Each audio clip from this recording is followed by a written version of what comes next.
Extraordinary, creative, and incredibly captivating. Dive into the extraordinary world of special adventures and inspirations. We explore fascinating topics ranging from relationships to pathways to success. Each episode is packed with stories and interviews that may even leave you inspired. Join us to hear stories you won't find anywhere else and ignite your curiosity.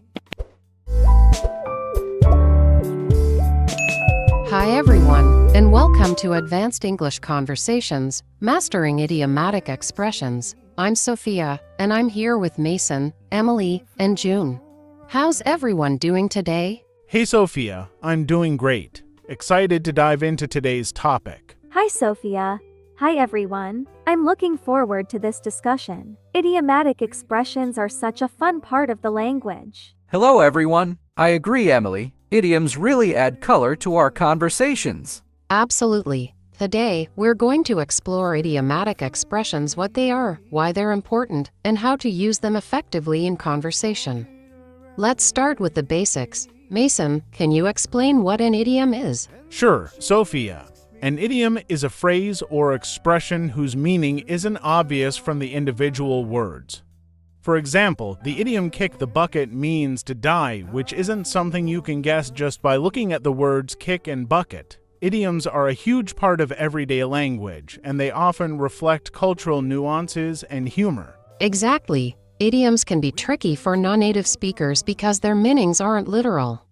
Emily, why do you think it's important to learn idiomatic expressions? Well, idiomatic expressions are a big part of natural, fluent conversation. They help you sound more like a native speaker and can make your speech more engaging and lively. Understanding idioms also helps with listening comprehension, especially in movies, TV shows, and everyday conversations where idioms are frequently used. That's so true, Emily. Idioms can also convey emotions and attitudes in a nuanced way that literal language sometimes can't. They're like the seasoning in a dish. Without them, conversations can feel a bit bland. Great analogy, June. Now, let's dive into some common idiomatic expressions and how to use them.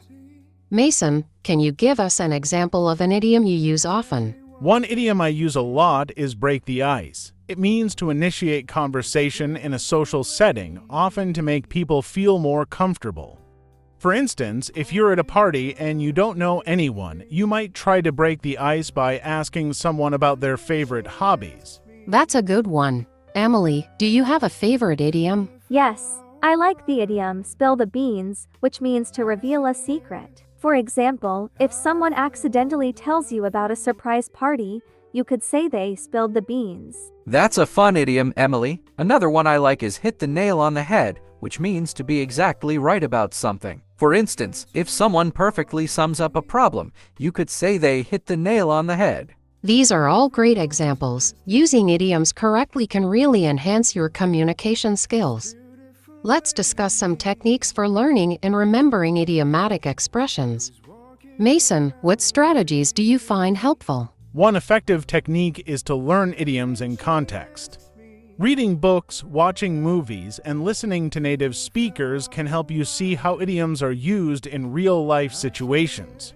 It's also helpful to practice using them in your own sentences to make them stick. I agree, Mason. Another strategy is to group idioms by themes. For example, you can learn idioms related to emotions, like over the moon for being very happy, or feeling blue for being sad. This makes it easier to remember and use them appropriately. That's a great idea, Emily. I also recommend using visual aids or creating mental images associated with the idiom. For instance, for spill the beans, you could imagine someone literally tipping over a can of beans, which helps reinforce the meaning. Those are fantastic strategies. It's also useful to keep an idiom journal where you write down new idioms you come across along with their meanings and example sentences.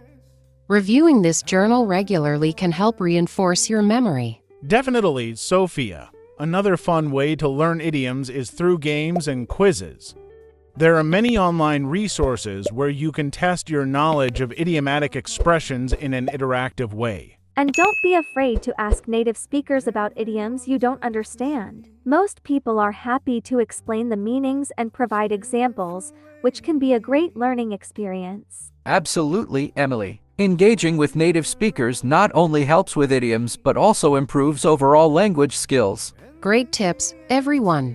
Now, let's move on to some idiomatic expressions used in professional settings. Mason, can you start us off? Sure. In a professional setting, you might hear the idiom "the ball is in your court," which means it's your turn to take action or make a decision. For example, after presenting a proposal, you might say, "The ball is in your court," meaning the next step is up to the other person. Yes. Back to the drawing board is a common idiom in the workplace. It means to start over because the current plan isn't working. For instance, if a project isn't meeting its goals, you might say, "We need to go back to the drawing board and come up with a new strategy." Another good one is ahead of the curve, which means being more advanced or successful than others. For example, if a company adopts a new technology before its competitors, you could say they're ahead of the curve. These idioms are great for sounding more professional and fluent in workplace conversations. Let's also touch on idioms that are useful in social situations. Mason, any suggestions? In social settings, blow off steam is a useful idiom, meaning to relax or release stress.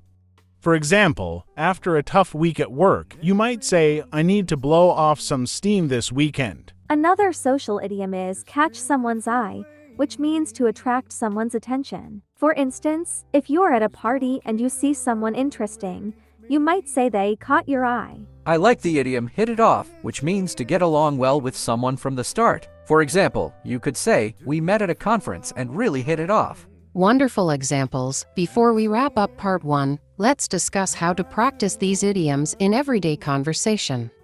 Mason, any final tips? Practice is key. Try to incorporate new idioms into your daily conversations, even if it feels a bit awkward at first. The more you use them, the more natural they'll become. Also, pay attention to how native speakers use idioms. Mimic their intonation and context to get a better feel for how idioms fit into natural speech. And don't be afraid to make mistakes. Using idioms incorrectly can be a learning experience and can even lead to funny and memorable moments.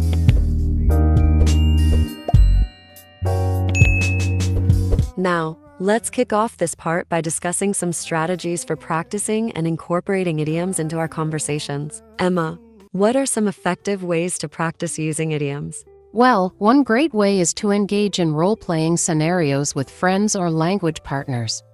Choose a specific situation and try to incorporate idioms naturally into your dialogue. It's a fun and interactive way to reinforce your understanding of idiomatic expressions. That sounds like a blast. Another helpful technique is to participate in language exchange groups or forums where you can interact with native speakers. This provides you with real-life opportunities to use idioms in conversation and receive feedback on your usage. I completely agree, James. And don't forget the power of repetition. The more you hear and use idioms, the more they become ingrained in your memory. So, don't be afraid to practice them regularly, even if it's just talking to yourself in front of the mirror. That's a great tip, Sarah. And I'd add that incorporating idioms into your writing, whether it's emails, journal entries, or social media posts, can also be beneficial. It helps solidify your understanding and usage of idiomatic expressions in various contexts. Wonderful suggestions, everyone. Now, let's move on to some reflective exercises that can deepen our understanding of idioms. Emma, could you share an example of a reflective exercise? Of course, one exercise is to keep an idiom journal where you write down new idioms you encounter, along with their meanings and example sentences. Then, periodically review your journal to reinforce your learning and track your progress over time. Another reflective exercise is to analyze idioms in context. Take note of where and how idioms are used in movies, TV shows, or books. Consider the emotions or situations they convey and reflect on how you might incorporate them into your own conversations. That's a great idea, James. And I'd suggest creating flashcards with idiomatic expressions on one side and their meanings on the other. Quiz yourself regularly to test your recall and understanding of idioms. It's a fun and effective way to reinforce your learning.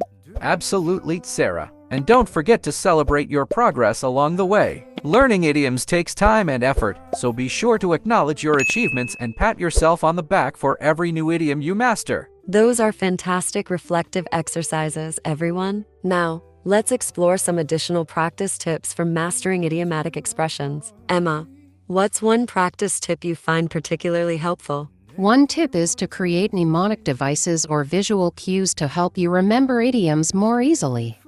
Associate each idiom with a vivid image or story that sticks in your mind, making it easier to recall the meaning when you encounter the expression again. That's a great suggestion, Emma.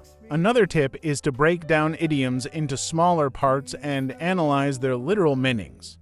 Understanding the origins or metaphors behind idiomatic expressions can make them more memorable and easier to use correctly. I agree, James. And I'd add that incorporating idioms into your daily routines can also be beneficial. Try setting small goals, like using one new idiom in conversation each day, and gradually increase the difficulty as you become more confident. Absolutely, Sarah. And remember to be patient with yourself. Learning idiomatic expressions is a gradual process, so don't get discouraged if you don't master them all at once. Keep practicing, stay curious, and enjoy the journey of expanding your language skills. Wise words, John. Now, let's wrap up by discussing the importance of vocabulary focus when practicing idiomatic expressions. Emma, why is it crucial to pay attention to vocabulary when learning idioms? Well, idiomatic expressions often contain words or phrases that may not be familiar to non-native speakers.